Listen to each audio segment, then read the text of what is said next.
You ever have one of those huge, world-changing dreams, but you find yourself just, well, stuck, unable to even start? We all blame it on being lazy, right? But what if I told you there's a much more specific, a much more cunning enemy at play here? An enemy that, believe it or not, lives inside every single one of us. I mean, it's one of the most frustrating feelings in the world, isn't it? You've got the passion, you've got the big idea, but it feels like something invisible is holding you back. So what is this force that keeps our potential locked away and our dreams grounded? All right, let's give our enemy a name. We're going to call it resistance. The author Steven Pressfield calls it this universal internal force that just pops up anytime we try to level up in life. It's that nagging voice that stops you from starting the business, from writing that book, or heck, even just from hitting the gym. To really get how this enemy works, let's dive into a story, a tale about a young man named Ramesh. He's 25, he's strong, he's healthy, and he has this massive ambition to grow a magical golden crop that would make him the most successful person in his entire village. But see, Ramesh had a problem. While all the other farmers were out there toiling under the sun, there was this little voice in his head, the voice of resistance, acting like a comforting friend. It kept whispering, "Just wait for the perfect moment.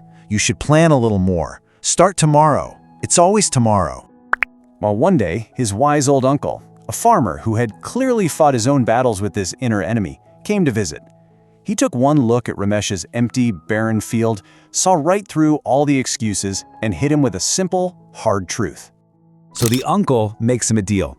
He comes back with 2 seeds. One is for that magical golden crop, his dream. But the other one is a seed for resistance itself. And the condition was just bizarre.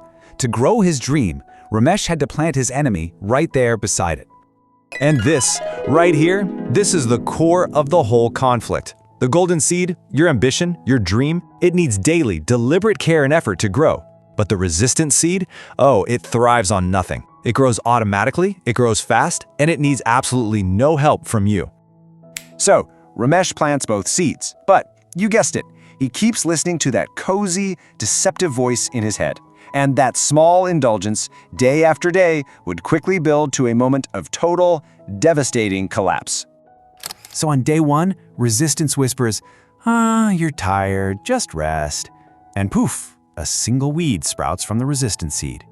The next day, it says, "Why go all that way for one little weed? Just wait."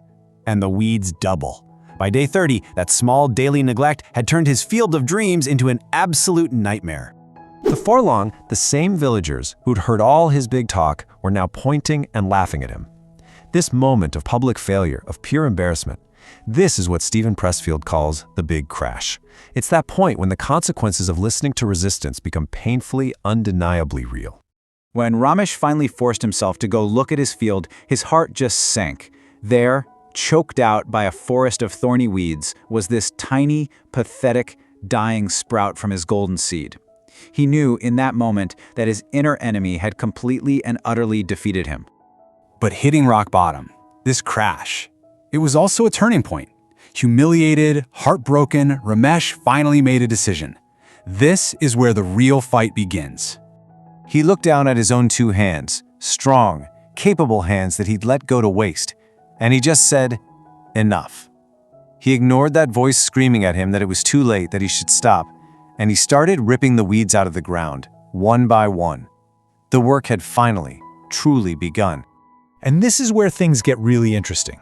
He discovered a strange paradox. The more he worked, the louder resistance screamed at him to stop. It was terrifying. But as he kept going, day after day, he noticed something incredible. The voice started to get quieter. It faded from a roar down to a faint whisper. And after 1 full year of this daily battle, of watering his dream and pulling the weeds of resistance, the transformation was complete. The laughter in the village stopped. It was replaced by admiration. He had conquered the enemy within, and he'd become not just a dreamer, but a warrior. So here's the crucial thing to remember. This story isn't just about Ramesh. It's about us. His battle gives us 7 powerful rules for winning our own war against resistance. So let's break them down. Okay, here are the 7 big lessons.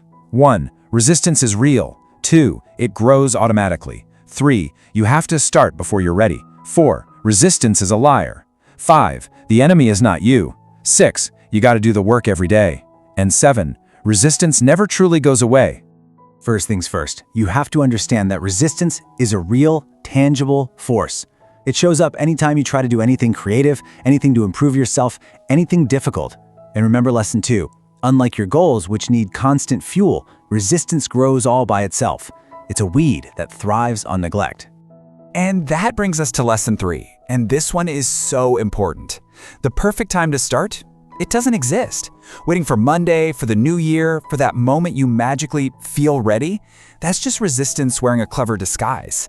The only real time to begin is right now. And you better be warned, resistance is an expert liar.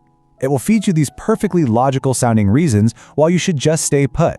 It'll tell you you're not good enough, it's too late, people will judge you, it has to be perfect.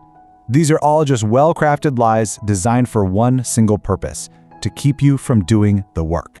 Now, lesson 5 is absolutely critical for your sanity. You are not resistance.